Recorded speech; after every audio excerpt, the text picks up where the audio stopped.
Jemaat yang dikasihi oleh Tuhan Yesus Kristus, jumpa kembali di dalam Sapaan Kasih. Kali ini dengan tema mengasihi di tengah pandemi. Terambil firman Tuhan dari Matius pasal 8 ayat 1 sampai dengan yang ketiga. Matius 8 ayat 1 sampai 3, firman Tuhan berbunyi demikian.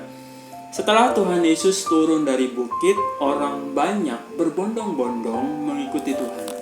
Maka datanglah seorang yang sakit kusta kepada Tuhan, lalu sujud menyembah Tuhan dan berkata, "Tuhan, jika Tuhan mau, Tuhan dapat mentahirkan aku."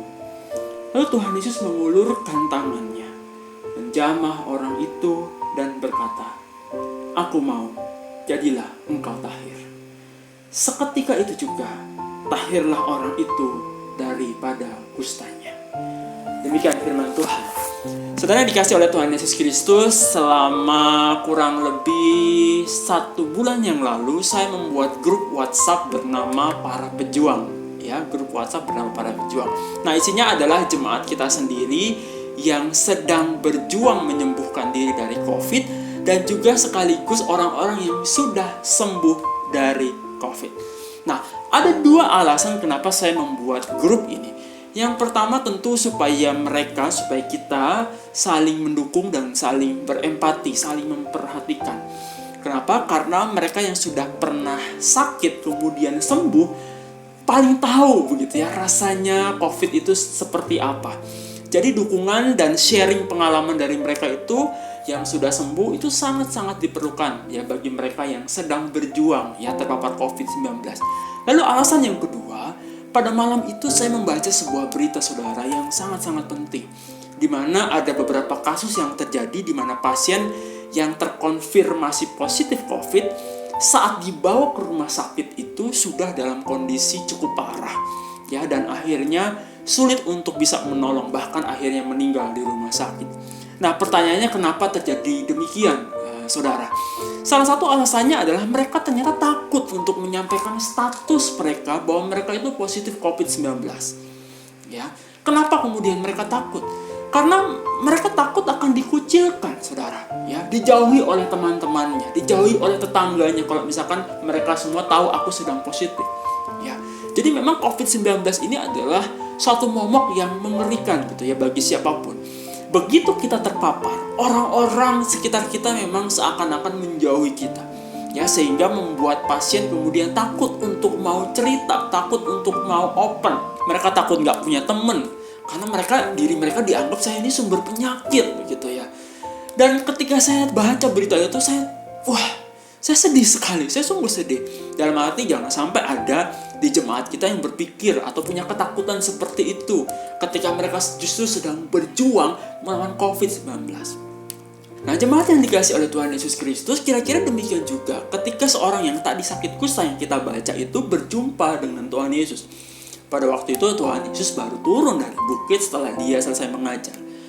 Nah, kenapa orang sakit kusta itu punya ketakutan? Ya, karena pada waktu itu memang ada pandangan yang begitu kuat yang menganggap bahwa orang sakit kusta itu adalah sebagai penyakit, ya, kutukan. Ya, seandainya ada anggota keluarga yang kena kusta, maka dia dianggap sebagai aib, disingkirkan, dikucilkan, tidak boleh bersatu dengan anggota keluarga yang lain.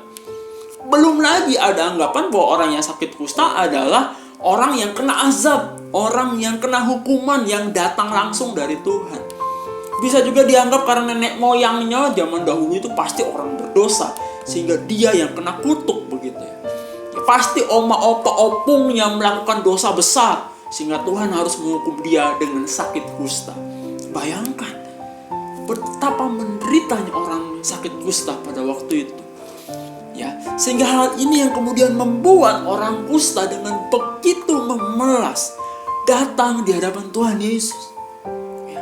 Ia datang kemudian sambil bersujud, bersimpuh, menyembah di depan Tuhan Yesus. Lalu dia berkata, apa tadi kalimatnya? "Tuhan, jika Tuhan mau, Tuhan dapat mentahirkan aku." Ya. Jika Tuhan mau, Tuhan dapat mentahirkan aku. Kenapa orang kusta ini berkata demikian? Satu hal, karena dia sadar diri akan keberadaan dirinya. Sudah sering dicap sebagai sampah masyarakat, orang yang kena kutuk, orang yang kena aib, ya di dalam dirinya dan kemudian dijauhi oleh masyarakatnya. Oleh sebab itu dia hanya minta belas kasihan. Dia hanya minta kemauan, keinginan Tuhan Yesus, ketergerakan hati Tuhan Yesus yang ia panggil dengan sebutan Tuhan. Ya, sebagai sebutan budak kepada tuannya. Pertanyaannya, apakah Yesus kemudian menolak ya atau menyingkirkan orang sakit kusta itu sama dengan masyarakat Yahudi pada waktu itu? Tidak. Kita tahu Tuhan Yesus mau menyembuhkan orang sakit kusta ini.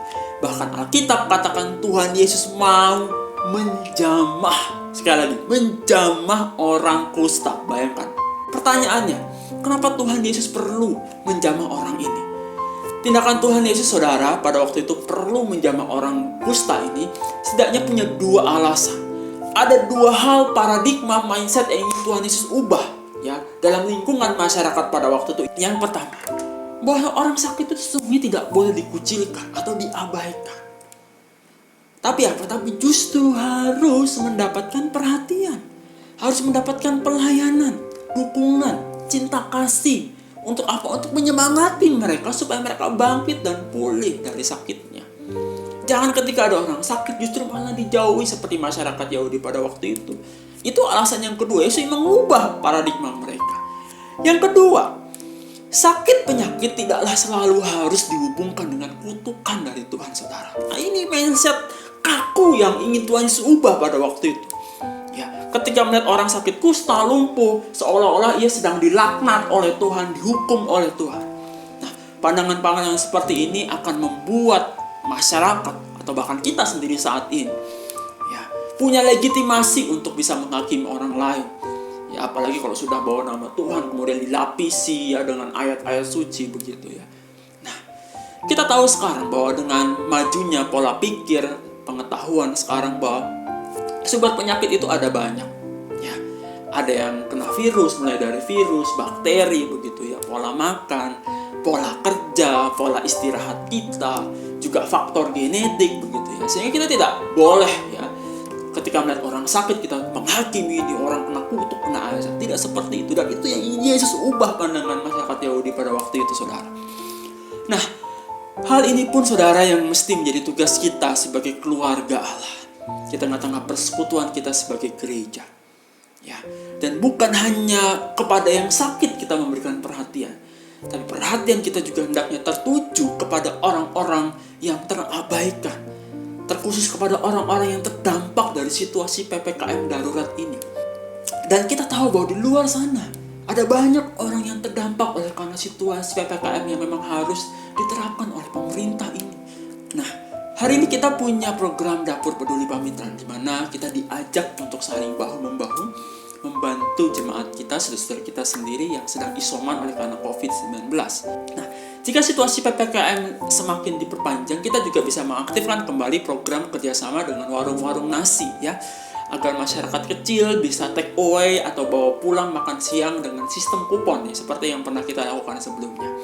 Nah, untuk itu jemaat yang dikasih oleh Tuhan Yesus Kristus, mari kita terus memberikan perhatian, empati, dukungan, bantuan kita kepada mereka yang membutuhkan. Ya, uluran tangan kita, saudara, seberapapun itu sangat berarti untuk sesama kita. Nah, inilah bahasa kasih yang perlu untuk kita terus suarakan, perlu kita terus sampaikan di tengah pandemi. Demikian sapaan kasih kali ini. Tetap sehat, saudara. Tetap semangat, tetap kreatif, tetap menjadi berkat. Tuhan Yesus